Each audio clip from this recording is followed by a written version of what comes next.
This video is about routes of reabsorption. As the reabsorption takes place in the tubular portion of the nephron. As nephron are made up of two parts, they are divided into two, structure is divided into two main parts. The one is the renal corpuscle and the other is the tubular portion.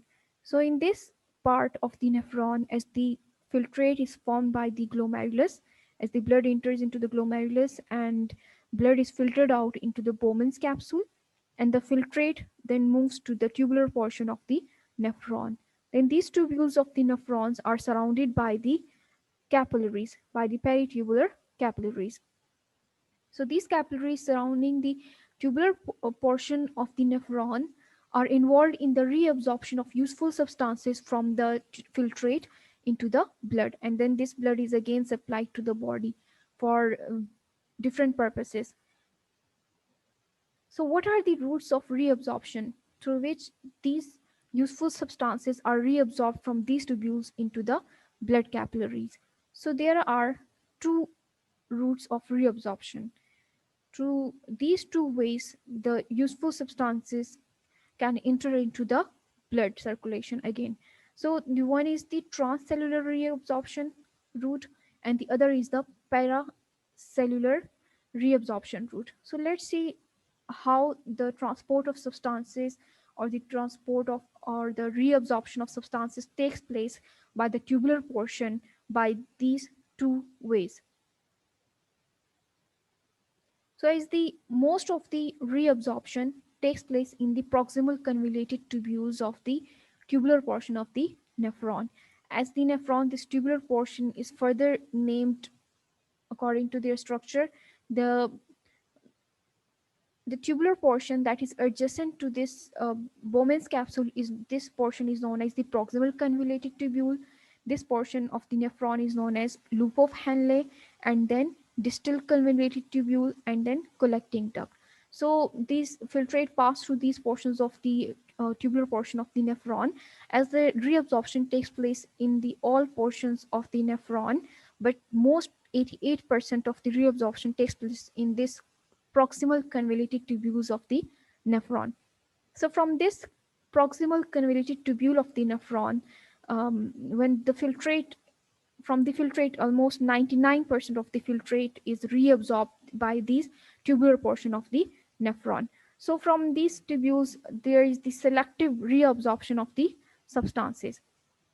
As the useful substances are reabsorbed, like 99% of the water and the other sodium, vitamins and glucose, urea and other some substances are reabsorbed into these capillaries. So while they are entering into the capillaries, this is the tubular lumen. So let's first see the structure. These are the tubules of the nephron. So inside the this portion of the nephron, this tubular portion is known as the tubular lumen. So this is open through which the filtrate passes. So this lumen boundary is made up of cells. So these cells are the epithelial cells. As it's an organ, so organ it is made up of cells.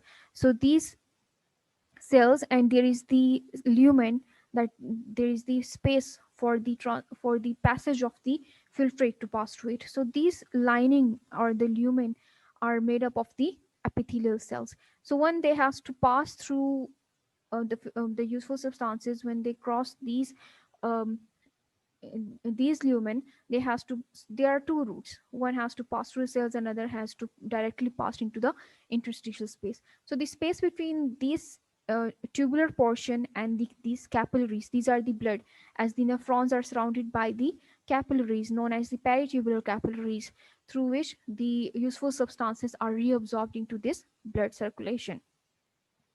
So the space between these tubules and the capillaries, this space is known as interstitial space. So the substances will diffuse into the interstitial space and then they will enter into the capillaries. So let's see what are these two pathways, or what are these two routes, what are these two ways through which these useful substances like glucose, amino acids, vitamins cross these tubular portion, they enter into the interstitial space, and then through interstitial space they are carried by the blood. So the first route we will discuss here is about the transcellular route. So as the name indicates that transcellular route, it means that it has to enter into the cell. So this is the tubular, as shown here, this is the tubular lumen as the inside of the tubules. And these tubules, this is shown here, the one lining and the specific, the cells of the these tubules. So the tubular cells are made up of these tubules are made up of the epithelial cells, so also known as tubular cell, and these are the epithelial cells. So the substances, they will first move into the tubular cell. From the interstitial, from the tubular lumen inside the tubule, the filtrate is present. The useful substances like glucose, amino acids, or vitamins, they will enter into the tubular cell. This is the for the transcellular route. In transcellular route, the substances will first enter into the lumen cells, as this tubules is made up of cells, so they will first enter into the wall of the uh, tubules, like the tubular cell, and then from tubular cell they will enter into the interstitial space. Then after the interstitial space, they will enter into the capillary, peritubular capillaries, and then from here they will enter into the blood circulation. So this is about the one pathway, one route, that is the transcellular route. The other pathway and other route is the paracellular route. As name indicates, paracellular route, it means that the tubular cells or the epithelial cells are not involved in this pathway. So in this pathway, the useful substances will be um, pass through these tubules, will be reabsorbed from these tubules by directly crossing the membrane into the interstitial space, that it will not enter into the tubular cell, as this is the tubular lumen that contains the filtrate as the tubule. And then it will pass to the intracellular spaces, as these cells have these spaces. So these spaces are known as the intracellular spaces. So these substances will cross or will pass through these intracellular spaces into the interstitial space. So they will enter through these intracellular spaces into the interstitial space, and from the interstitial fluid, it will enter into the peritubular capillaries, and from these it will enter into the blood circulation. So these are the two routes through which that are possible, two routes for for the reabsorption of substances, useful substances, from these tubular portion of the nephron into the peritubular capillaries.